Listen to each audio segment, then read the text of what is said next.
है? देखिए, मुझे हमारी बहुत कोशिश थी, जज साहब को कह भी दिया लिबर्टी लेते हुए, वो दरगुजर करते हैं हमारी ऐसी बातों को। मैंने कहा जी कि हमें रमज़ान में बहुत काम किया है, बहुत मेहनत की है और ईदी भी नहीं मिली। मैं ये नहीं कहता कि ईदी हमें दें, किसी एक को दें, मगर दें ज़रूर। सरकार का केस बनता है तो उनको दे दें ताकि उनकी ईद हो जाए, हमारा बनता है तो हमें दे दें ताकि हमारी ईद हो जाए।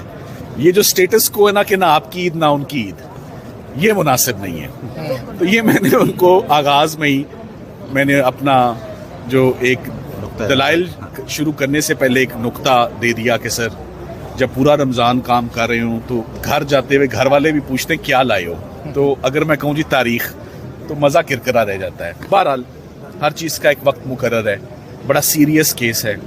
और ये भी देखा, साइफर केस को ख़त्म कर दो और 2-3 और केसेस पड़े हैं, उनमें रिहाई नहीं होनी, तो फ़ायदा सिर्फ वो ऑप्टिक्स के लिए एक रिहाई है, वो इन रियलिटी हकीकी रिहाई नहीं है।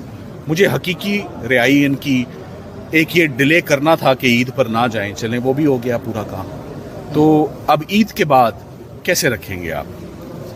ईद के बाद कौन से मुकदमे रह गए हैं? फिर ईद के बाद आपको सारे केसेस जो है वो खोलने पड़ेंगे, तमाम केसेस में रिजल्ट देने पड़ेंगे, और अगर सज़ा है तो दें सज़ा, और अगर इक्विटल है, हम डिज़र्व करते हैं तो हमें इक्विटल दें।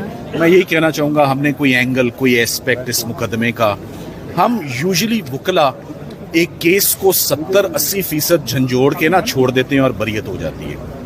साइफर का केस इसलिए मुनफरिद है कि हमने इसको 100% इसकी बुनियादों से लेकर हर फ्लोर और टॉप ऑफ द बिल्डिंग, हर चीज़ इसकी डिमोलिश हो चुकी है, शेक होके बुरी तरह बिल्डिंग गिर चुकी है। सरकार ने जब वो हैरान किया, वरना हम कहते आप जुमा भी बैठे हैं, हम रिक्वेस्ट करते आप हफ्ता भी बैठे, सरकार ने कहा हमें 3 दिन चाहिए ये बातें करने के लिए और केस को संभालने के लिए।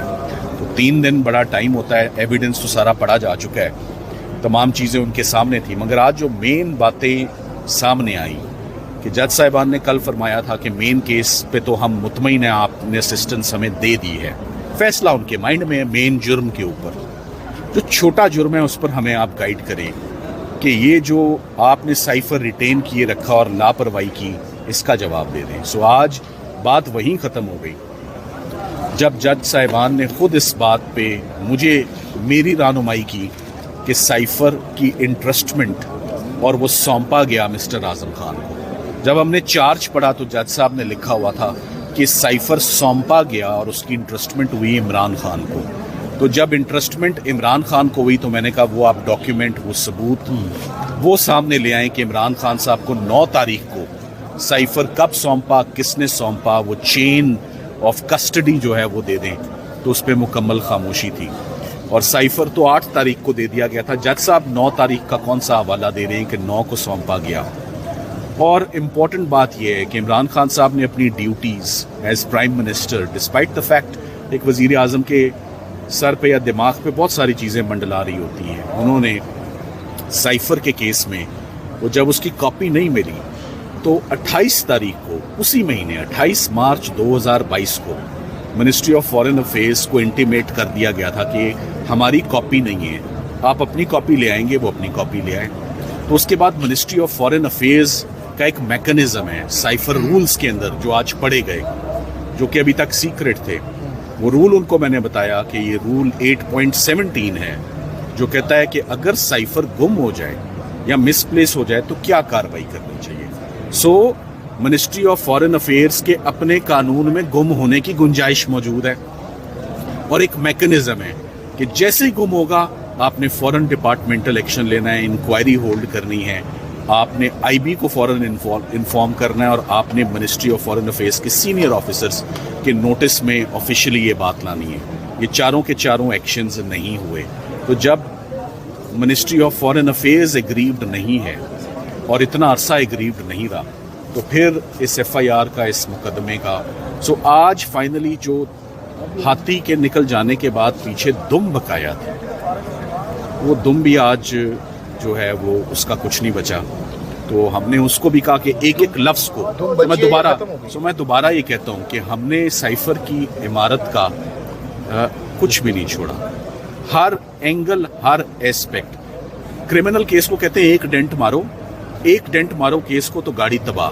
मैं आपको ये कह रहा हूं कि साइफर की गाड़ी वो गाड़ी है जिस पर कोई पीस उसका इंटैक्ट बचा ही नहीं, शीशे आगे पीछे, बम्पर, बॉनेट, छत, मडगार्ड सब टूट चुके हैं।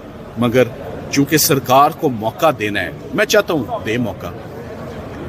बगैर देखें, इंटरेस्टिंग बात है, एंड में कर देता हूं। सरकार ने साइफर का कप उठाया जीत का, हमें बाहर निकाल के मैच से। मैं कहता हूं हम कप उठाएंगे, उनको सुन ले फिर, ये बात काफी तो है। अब क्या होगा? अब 16 अप्रैल तक समाअत तो मुलतवी हो गई है, ईद का फैक्टर आ गया है। देखें ईद है, अब कोर्ट्स काम नहीं करेंगी। आज आखिरी दिन था डीबी की वर्किंग का। मंडे इस्लामाबाद में बराए नाम वर्किंग डे, शायद हो ना हो वो भी अभी देखना है। सो आज के बाद डीबी नहीं बैठेगी, जज साहब को आज उठ के फिर किसी इंपॉर्टेंट अहम मीटिंग में जाने अच्छा, साइफर संभालने की जो जिम्मेदारी थी वो आजम खान की थी, आजम खान साहब की थी। जी, तो उनको इसमें कोई वो हो सकता है सजा वगैरह या कोई भी इसमें फैसले में कोई चीज? आजम खान साहब का बयान जो उन्होंने कोर्ट में दिया है, क्या उनको क्यों नहीं, सरकार ने उनको ओन क्यों किया? क्या मेरे इल्म में आया, मैं तो अंदर नहीं था, कि जब आजम खान साहब बाहर गए तो इमरान खान साहब ने उनको थपकी दी।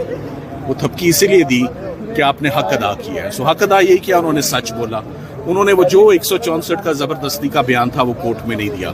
आजम खान साहब के बयान ही इमरान खान साहब की और शाह महमूद कुरैशी साहब की जो आज़ादी है या जो इक्विटल है उसमें पिविटल रोल अदा करेगा। ये आप 16 को सुन लेंगे कि आजम खान साहब के मुतल्लिक मेरे क्या तासुरात। यानी साइफर का सफर जो है वो सिफर हो गया। साइफर का सफर चल के लंबा फाइनली सिफर हो गया है।